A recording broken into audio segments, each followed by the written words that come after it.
भेड़िए के खेत से शकरकंदी चुराना कोई आसान काम न था, क्योंकि भेड़िया बहुत दबे पांव चलता हुआ आता और चोर को पीछे से पकड़ लेता था। लेकिन खरगोश फिर भी हर रोज भेड़िए के खेत से शकरकंदी चुरा लाता। वो पहले एक बड़ी सी हड्डी खेत में दबा देता, फिर शकरकंदियां उखाड़ कर अपने थैले में भरता और टहलता हुआ खेत से बाहर चला जाता। भेड़िए को भी शकरकंदियों की चोरी का पता चल गया। एक दिन वो चोर को पकड़ने के लिए भूसे के ढेर के पीछे छुपकर बैठ गया और इंतजार करने लगा। कुछ देर में खरगोश भी आ पहुंचा।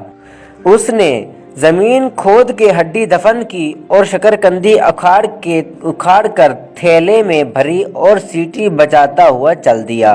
जो ही वो भूसे के ढेर के पास पहुंचा, भेड़िया झट से बाहर निकला और उसने खरगोश को पकड़ लिया। तुम मेरे खेत में क्यों आए? भेड़िए ने पूछा। खरगोश ने कहा, मैं खुद नहीं आया, हवा तेज थी, उसने मुझे उड़ाकर तुम्हारे खेत में ला फेंका। भेड़िए ने पूछा, फिर तुमने मेरी शकरकंदी क्यों तोड़ी? खरगोश ने मासूम सूरत बनाकर कहा, हवा तेज थी, मैं सहारा लेने के लिए शकरकंदी का जो पौधा पकड़ता वो जड़ से उखड़ जाता। भेड़िया खरगोश की चालाकी पर हंसा और बोला, ये शकरकंदियां तुम्हारे थैले में कैसे आ गईं? खरगोश ने मस्कीनी से कहा, मैं भी इस पर गौर करता हुआ जा रहा था कि तुमने पकड़ लिया। भेड़िया चीख कर बोला, बस बस अब बकवास बंद करो और कान खोलकर सुन लो कि आज तुम्हारा कीमा पकाया जाएगा। खरगोश ने फौरन कहा, तुम भी कान खोल कर सुन लो कि मैं तुम्हें एक राज बताने वाला था जो अब कभी नहीं बताऊंगा। वो क्या है भला? भेड़िए ने इश्तियाक से पूछा। खरगोश होंठ भींच कर बोला, बिल्कुल नहीं बताऊंगा, बेशक तुम मेरा कीमा बनाओ या बोटियां उड़ा दो। अब भेड़िए का इश्तियाक बढ़ा। वो जितना पूछता खरगोश उतना ही इनकार करता। आखिर खरगोश ने कहा, तुम ये समझते हो कि मैं इन शकरकंदियों की खातिर तुम्हारे खेत में आया था? ये बात बिल्कुल नहीं है भैया जी। तो फिर? भेड़िए ने पूछा। खरगोश ने कहा, मैं डायनासोर की हड्डियां लेने तुम्हारे खेत में आया था, मुझे मालूम हुआ था कि वो तुम्हारे खेत में दफन है। भेड़िए ने कहा, मैंने तो कभी डायनासोर का नाम नहीं सुना, पता नहीं तुम क्या जिक्र ले बैठे। खरगोश ने हैरानी से कहा, अरे तो क्या तुम डायनासोर का नाम नहीं जानते? भैया जवान हड्डियों को खा लेता है, वो अपने से सैकड़ों गुना ताकतवर जानवर को मार गिरा सकता है।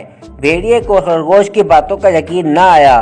खरगोश ने फिर कहा, ना मानो तुम्हारी मर्जी, अगर मुझे मिल गई तो सबसे पहले तुम्हें मार गिराऊंगा, समझे? खरगोश ने लंबे लंबे सांस लिए और जल्दी से बोला, ओह ठहरना जरा, क्या तुम्हें भी कुछ खुशबू आई भैया? भेड़िए ने भी लंबे लंबे सांस लिए। उसे करीब ही दफन की हुई हड्डियों की खुशबू आई जो सुबह खरगोश ने दफन की थी। वो दोनों जल्दी जल्दी जमीन खोदने लगे।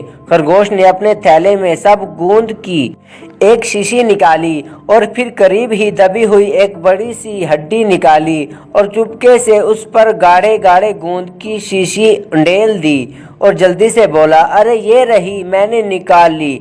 भेड़िया बेसब्री से बोला, लाओ लाओ, कहाँ है, मुझे दो। उसने खरगोश के हाथ से हड्डी छीन ली और चुबाने के लिए उस पर मुंह मारा, लेकिन उसके दांत गूंद में गड़कर जम गए और मुंह चिपक कर रह गया।